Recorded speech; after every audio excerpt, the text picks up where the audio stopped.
Hi, welcome to the part 2 of our lecture series on free consent under Indian Contract Act. In the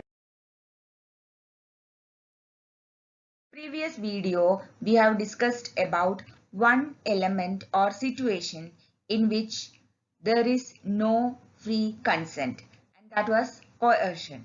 Today we are going to discuss about the next situation in which law presumes lack of free consent, that is undue influence. Section 16 of Indian Contract Act has defined the term undue influence.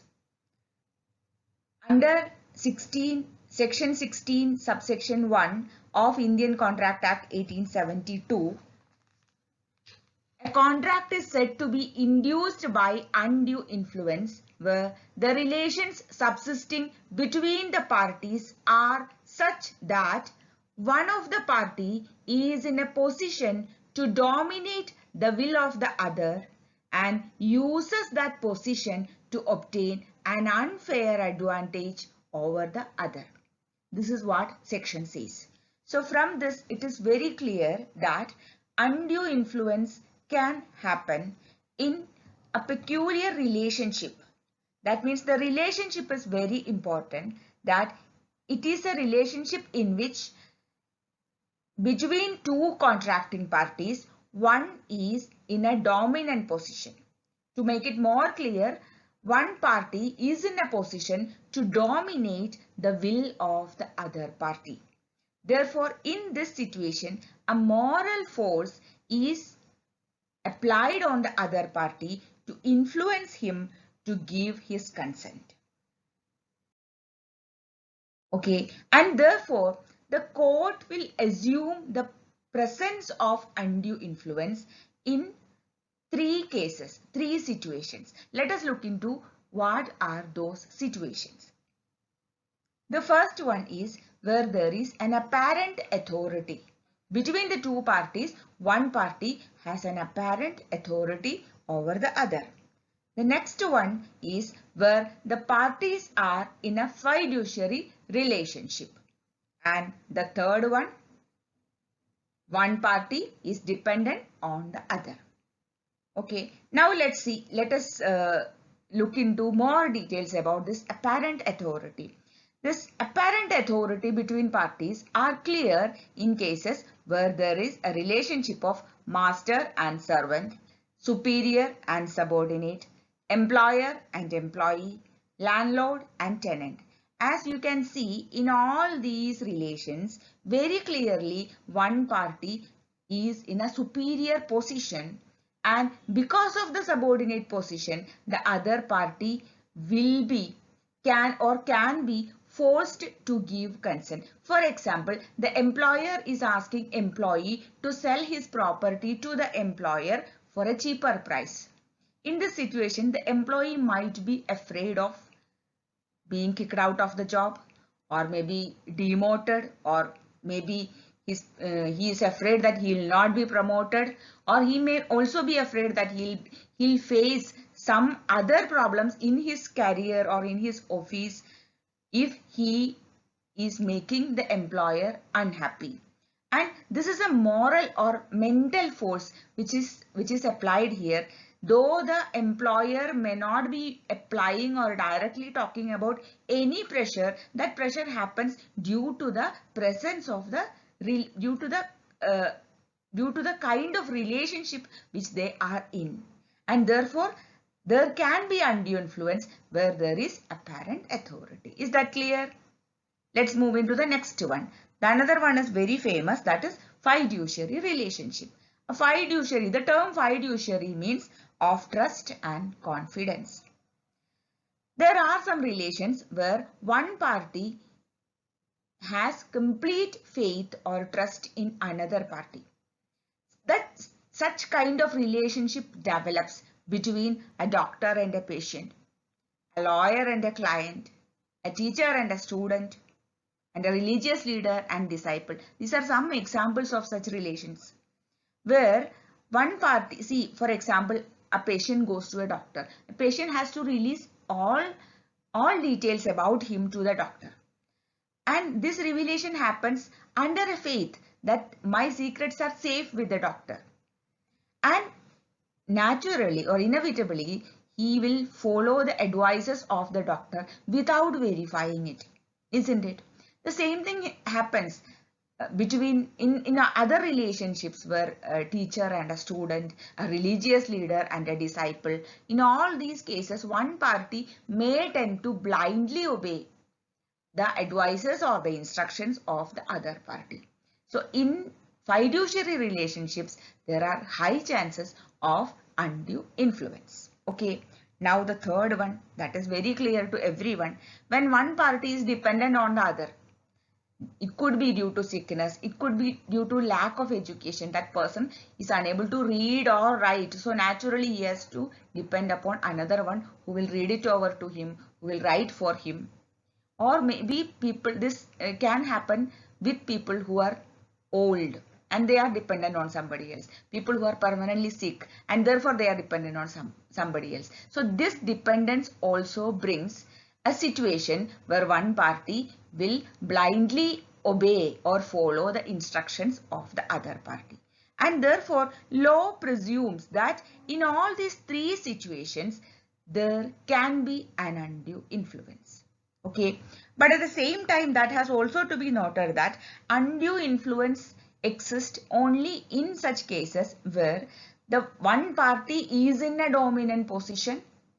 Not only that, he or she uses that position for an unfair advantage. That is very important. Law does not say that there cannot be any relationship, there cannot be a contract between parties who are in such relations.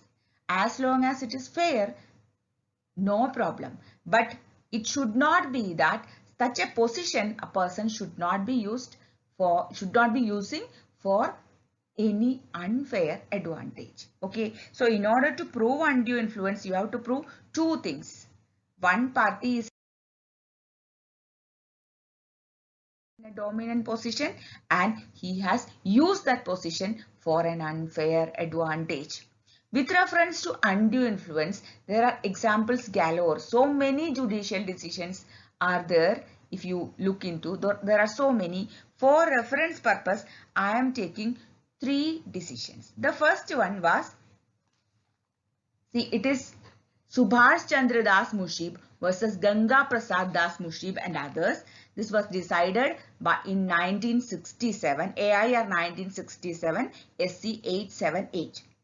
Okay, in this case, the court said that relationships of father and son, guardian and ward, husband and wife, doctor and patient, trustee and beneficiary, patient and medical advisor, solicitor and client, in all these relations, there are chances of undue influence. So, court will presume that there is undue influence if such relations are proved.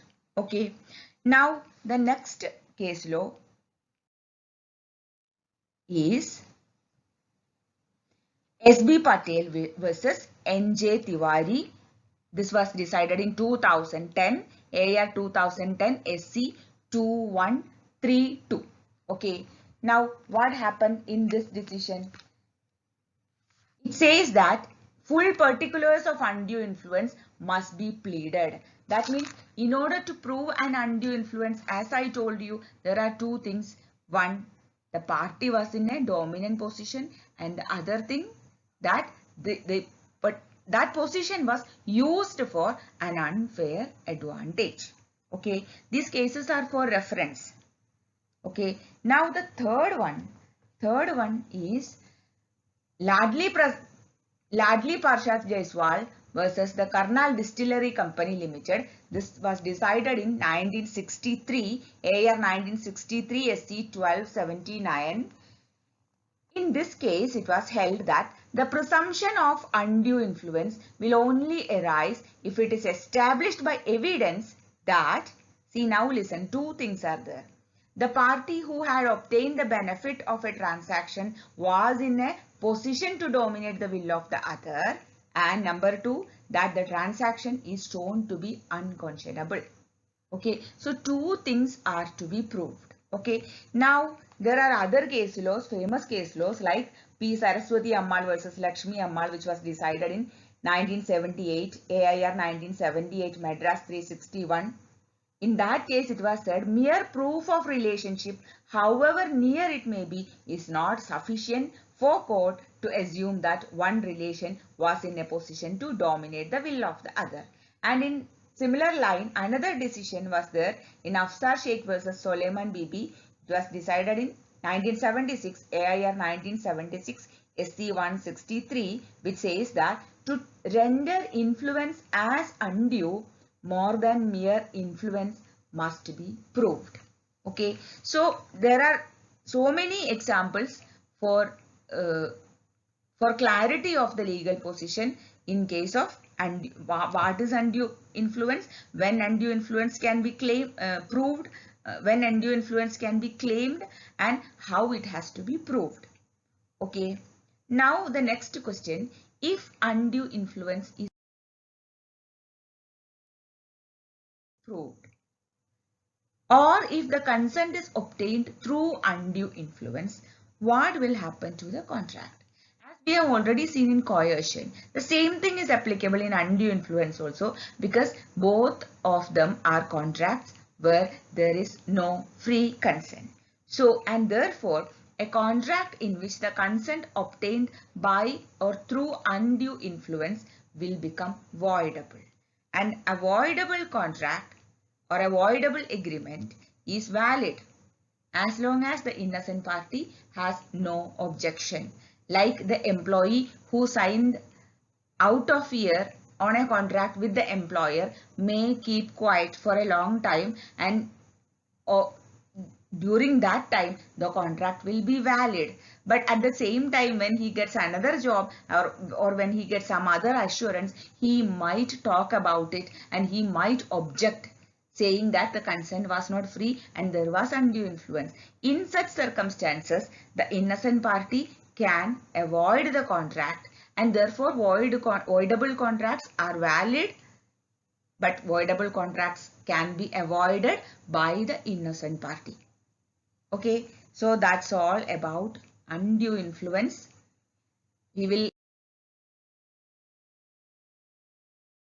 see in another video about another topic. Till then, or we will discuss about another topic in another video. Bye. Thank you.